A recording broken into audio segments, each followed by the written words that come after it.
Yes ఇక్కడ 20న MLA కోట MLC ఎన్నికలు.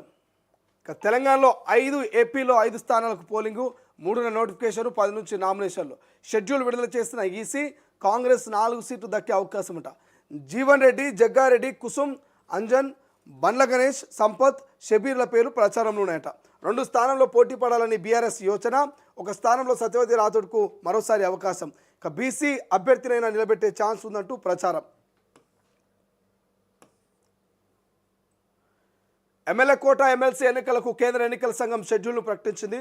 తెలంగాణలో 5, ఆంధ్రప్రదేశ్లో 5 ఎమ్మెల్సీ స్థానాలకు మార్చి 20న పోలింగ్ నిర్వహించినట్టు సోమవారం వెల్లడించింది.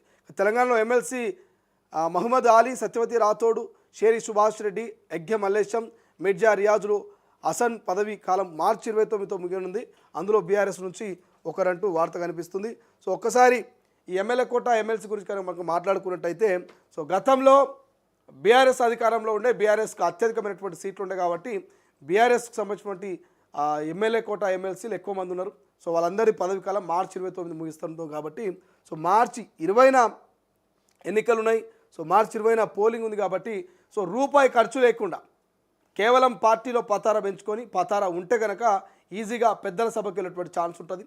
సో ఎందుకంటే ఎమ్మెల్యే కోట ఎమ్మెల్సీ అంటే ఎమ్మెల్యేలంతా ఎమ్మెల్సీలను ఎన్నుకోవాల్సినటువంటి అవసరం ఉంటుంది కాబట్టి, సో ఇప్పుడున్నటువంటి లెక్కల ప్రకారం, ఇప్పుడున్నటువంటి మెజార్టీ ప్రకారం కాంగ్రెస్ పార్టీకి 4, బీఆర్ఎస్కు 1, మొత్తం 5 ఎమ్మెల్సీ వచ్చేటువంటి అవకాశం ఉంది కాబట్టి, సో ఈ 5 ఎమ్మెల్సీలో మరి కాంగ్రెస్ పార్టీకి సంబంధించి 4 ఎమ్మెల్సీ ఎన్నికల్లో ఈ ఎమ్మెల్యే కోట ఎమ్మెల్సీలో 4 ఎవరికి ఇస్తారనేది ఉత్కంఠగా ఉన్నది.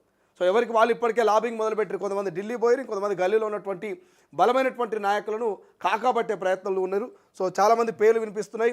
జీవన్ రెడ్డి ఆల్రెడీ ఎమ్మెల్సీగా ఉండే మొన్నటిదాకా జీవన్ రెడ్డి పేరు వినిపిస్తున్నది. జగ్గారెడ్డి మొన్న మరి సంగారెడ్డి ఎమ్మెల్యేగా ఓడిపోయిన జగ్గారెడ్డి పేరు, కుసుమ్ పేరు, అంజన్ కుమార్ యాదవ్. సో అంజన్ కుమార్ యాదవ్ నిన్ననే సంచలన వ్యాఖ్యలు చేస్తున్నారు. రెడ్డిలంతా ఆగం చేస్తున్నారు, మా బీసీలకు ఏం పదవులు ఇచ్చినట్టు అంజన్ కుమార్ మాట్లాడుతున్నారు. ఇంకోవైపు బండ్ల గణేష్. సో బండ్ల గణేష్ గురించి కూడా మీకు అందరికీ తెలుసు. కాంగ్రెస్ పార్టీ అసెంబ్లీ ఎన్నికల్లో భాగంగా గెలుపు కోసం ఆయన ప్రచారం చేస్తూ వస్తున్నాడు. సో ఏ సినీ ప్రముఖులకు మరి కాంగ్రెస్ పార్టీ ఏ పెద్దగా పెదవులు ఇచ్చింది లేదు.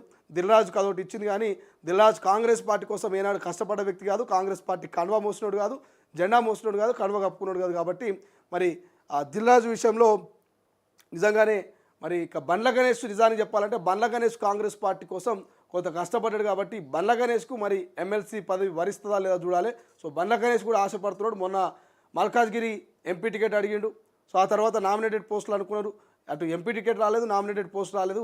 మరి ఈసారి ఎమ్మెల్యే కోట ఎమ్మెల్సీలోనైనా బండ్ల గణేష్కు అవకాశం ఇవ్వాలనేది మరి ఆయన డిమాండ్ చేస్తున్నట్టు తెలుస్తుంది. ఆయన అభిమానులు కూడా, కార్యకర్తలు కూడా డిమాండ్ చేస్తున్నట్టు తెలుస్తుంది. చూద్దాం బండ్ల గణేష్ విషయంలో ఏం జరుగుతుంది. ఇక సంపత్ విషయం, సంపత్తు అందరికీ తెలిసిందే. మరి సంపత్ విషయంలో మరి మొన్న పోటీ చేసి ఓడిపోయినటువంటి సంపత్కు ఎమ్మెల్సీ ఇస్తారా లేదా అని చూడాల్సిన అవసరం ఉంది. ఇక షబీర్ అలీ పేరు కూడా ప్రచారంలో ఉన్నారట. బట్ షబీర్ అలీ కూడా మరి ఆయనకు వస్తారా చూడాల్సిన అవసరం ఉంది. ఇప్పటికే ఆయన ప్రభుత్వ సలహాదారుగా ఉన్నాడు, మొన్న పోటీ చేసి ఓడిపోయినటువంటి వ్యక్తి కాబట్టి. సో ఇక్కడ రాని పేర్లు కూడా కొన్ని మనకు ప్రచారంలో ఉన్నాయి. ఒకటి అద్దంకి దయాకర్ కావచ్చు, కొన్ని పేర్లు ప్రచారంలో ఉన్నాయి. ఇక రెండు సామా రామ్మోహన్ రెడ్డి కావచ్చు. ఇక 3 యాదవులలో అయితే చరణ్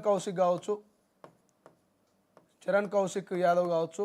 సో ఇట్లా మనకు మాలా మాదిగల విషయానికి వస్తే, సో కొంత ఎస్సీ సామాజిక వర్గానికి వస్తే జ్ఞానసుందర్ అనేటువంటి వ్యక్తి పేరు కూడా ఉన్నది. సో జ్ఞానసుందర్ కావచ్చు. సో జ్ఞానసుందరు పేరు కూడా వచ్చేటువంటి అవకాశం ఉంది. ఇట్లా చెప్పుకుంటూ పోతే చాలామంది యువ నాయకులంతా కూడా, యువ రక్తం అంతా కూడా ఇంకా ఎమ్మెల్సీ కోసం పోటీ పడుతూ ఉన్నారు. ఓయూ బేస్కి పోతే ఇక ఓయూ బేస్లో కూడా చెనగాని దయాకర్ అని చెప్పేసి ఆశిస్తూ ఉన్నాడు. ఇక మానవత్రాయ్ అని చెప్పేసి మొదటి నుంచి కాంగ్రెస్ పార్టీని నమ్ముకొని నుండి ఉన్నటువంటి వ్యక్తి మానవత్రాయ్ కూడా ఎమ్మెల్సీ ఆశిస్తున్నట్టు తెలుస్తుంది. ఇట్లా చాలామంది ఆశాభావులు ఉన్నారు. సో యువ రక్తాలు ఉన్నారు కాబట్టి మరి అద్దంకి దయాకర్కి ఇస్తారా, సామా రామ్మోహన్ రెడ్డికి ఇస్తారా, చరణ్ కౌశిక్ ఇస్తారా, మరి జ్ఞానసుందర్కి ఇస్తారా, లేకపోతే ఎవరికి ఇస్తారా అనేది చూడాల్సినటువంటి అవసరం ఉంది. బట్ చాలామంది సీనియర్లు ఉన్నారు, చాలామంది జూనియర్లు ఉన్నారు. సో ఇక్కడ చూసుకుంటే మనం అంతా కూడా సీనియర్లు ఎక్కువ కనిపిస్తున్నారు.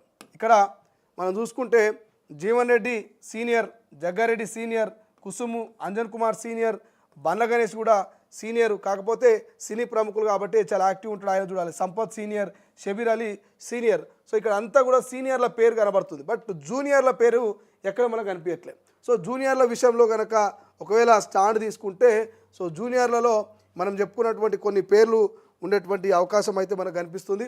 సో చూద్దాం ఏం జరుగుతుంది అనేది. ఈ ఎమ్మెల్యే కోట ఎమ్మెల్సీలో మరి ఎవరిని నామినేట్ చేస్తారు? నిజంగానే జూనియర్లకు ఇస్తారా, నిజంగానే సీనియర్లకు ఇస్తారా, లేక 2 సీనియర్లకు ఇచ్చి 2 జూనియర్లకు ఇస్తారా? మరి ఎట్లా అనేది చూడాల్సిన అవసరం ఉంది. బట్ ఒకటి మైనారిటీ కోటా మాత్రం ఫిక్స్. అది మైనారిటీలకు మరి ఎవరికి ఇస్తారు? మైనారిటీ కోటాలో మరి షబీర్ అలీ సీనియర్కి ఇస్తారా, లేకపోతే జూనియర్ అయినటువంటి ఫిరోజ్ ఖాన్ కూడా ఉన్నాడు, ఫిరోజ్ ఖాన్ కూడా ఖాళీగా ఉన్నాడు కాబట్టి ఫిరోజ్ ఖాన్కి ఏమైనా ఇస్తారా? లేకపోతే ఇంకోటి ఫైమ్ అనే వ్యక్తి కూడా ఆయన యాక్టివ్గానే ఉన్నాడు, ఆ ఫైమ్ అనేటువంటి వ్యక్తికి ఇస్తారు అనేది చూడాల్సినటువంటి అవసరం ఉంది. ఇక సామాజిక వర్గాలుగా చూసుకుంటే చాలా పేర్లు వస్తాయి. యాదవ్ సామాజిక వర్గాలకు నామినేటెడ్ పోస్టులు లేవు, ఇప్పటికే ఏం లేవంటూ మరి అంజన్ కుమార్ యాదవ్ ఫైట్ చేస్తుంది కాబట్టి మరి యాదవ్లు ఎవరికి ఇస్తారు? గొల్ల కుర్మల్లో మరి ఎవరికి అవకాశం ఇస్తారు అనేది చూడాల్సిన అవసరం ఉంది. ఎస్సీ ఎస్టీలలో ఉన్నారు. సో ఇట్లా చెప్పుకోవడం చాలామంది ఉన్నారు కాబట్టి ఎవరికి అవకాశం ఇస్తారో చూడాల్సిన అవసరం ఉన్నది.